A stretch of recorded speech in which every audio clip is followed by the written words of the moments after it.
bem geral do que é a influência da cultura afro no Brasil. Acho que alguns estão aqui, alguns não. Efetivamente, a cultura afro tem influência na música, na dança, na religião, no folclore em geral.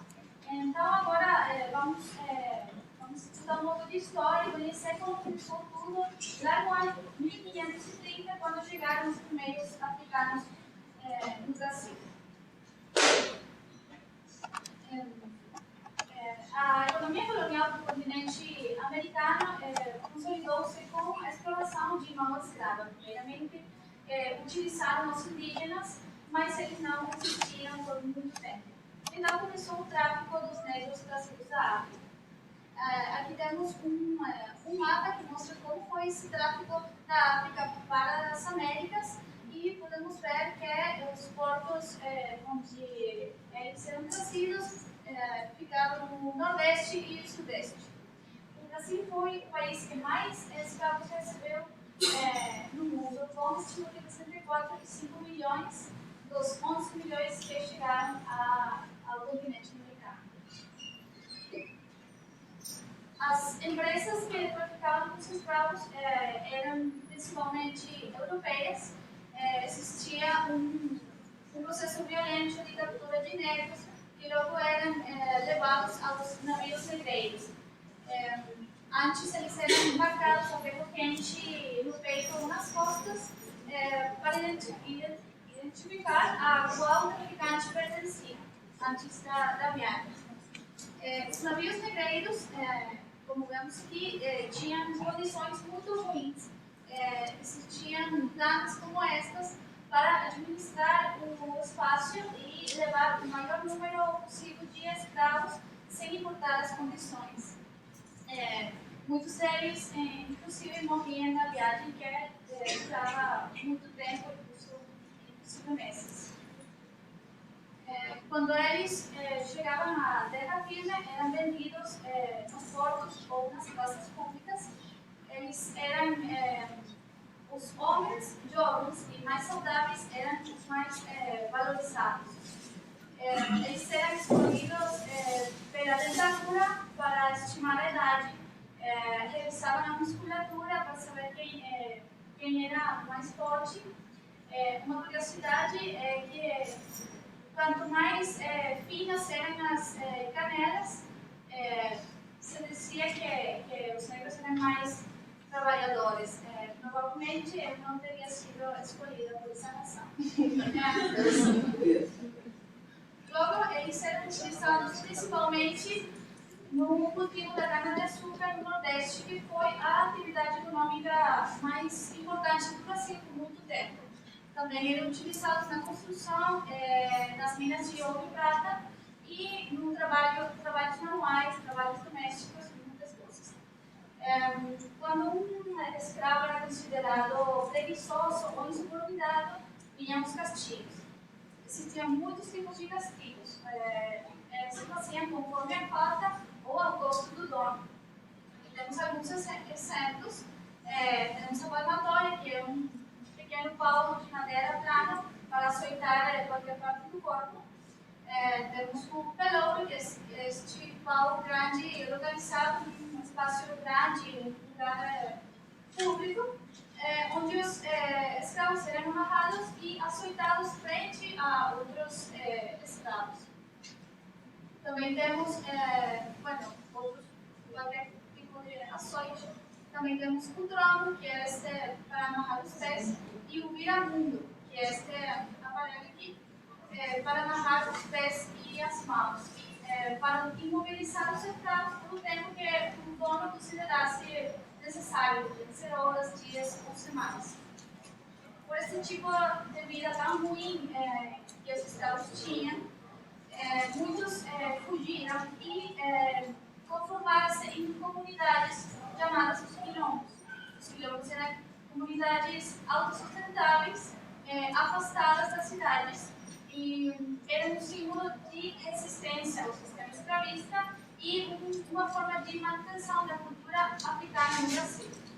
O quilombo mais conhecido foi o Quilombo dos Palmares, localizado no estado de Alagoas, que tinha um tamanho próximo ao de Portugal e onde moravam entre 15 e 20 mil pessoas.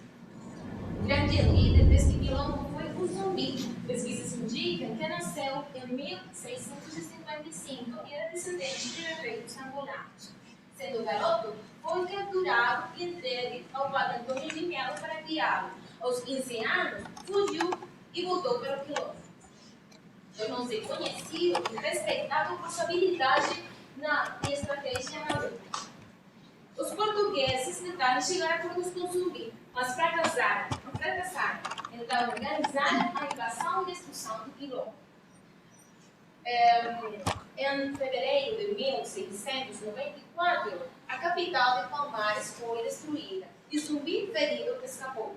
Apesar de ter sobrevivido, um antigo parceiro o denunciou e foi capturado, preso e decapitado no dia 20 de novembro de 1695.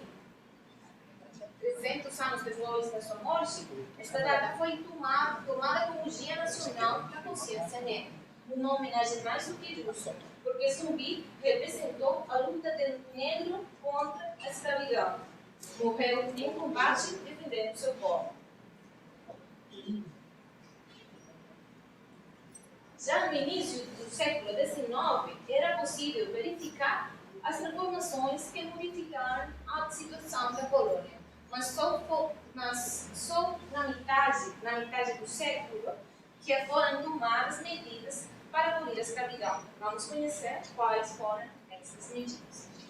Em 1850, foi promulgada a Lei do Célio de Queiroz, que proibiu definitivamente o tráfico de nível internacional. Com isso, trazer escravos da África para o Brasil era crime. Além disso, cresciam as pressões internacionais. Por quê? Porque, nesse momento, o Brasil era a única nação americana a manter a escravidão. Depois, em 1871, foi promulgada a Lei Rio Branco, mais conhecida como Lei do Ventre Livre, que determinava que os filhos das mulheres escravas nasceriam livres, mas com custódia do dono até completarem 21 anos. Portanto, a população escrava não poderia ser mais relevada. Em 1880, aumentaram o número de alforrias. Mas o que eram alforrias? Eram documentos que concediam a liberdade aos negros. Também aumentaram o número das revoltas dos escravos e as fugas de raça. Em 1885, foi assinada a Lei Saraiva-Putigípe, mais conhecida como Lei dos Cissadenários, tornando livres aos escravos com mais de 60 anos. Finalmente, no dia 13 de maio de 1888, foi assinada a Lei Áurea pela princesa Isabel. Esta medida libertou a mais de 700 mil cativos do país. Uma multidão em frente do Paço Imperial comemora a abolição. Mas como foi a vida depois da abolição? Não foi fácil, não. Por quê? Porque no começo essa liberdade foi só no papel. Muitos deles continuaram na condição de escravos. A maioria passou a ter trabalhos temporários e informais. Como não tinham muitas opções, preferiram permanecer nas áreas rurais, cultivando a terra e cediam parte da sua produção ao dono dessa terra. Hoje, em todo o país, existem descendentes afros que vivem em pequenas comunidades que relembram os quilombos. São os chamados quilombos contemporâneos. Ao longo do século XX, a migração dos negros e seus descendentes rumo às grandes cidades aumentou. Geralmente, desempenhavam as funções mais subalternas. Só alguns poucos conseguiam se formar, educar e ascender socialmente. Lamentavelmente, esta situação ainda existe. Agora vamos escutar um bate-papo sobre religião.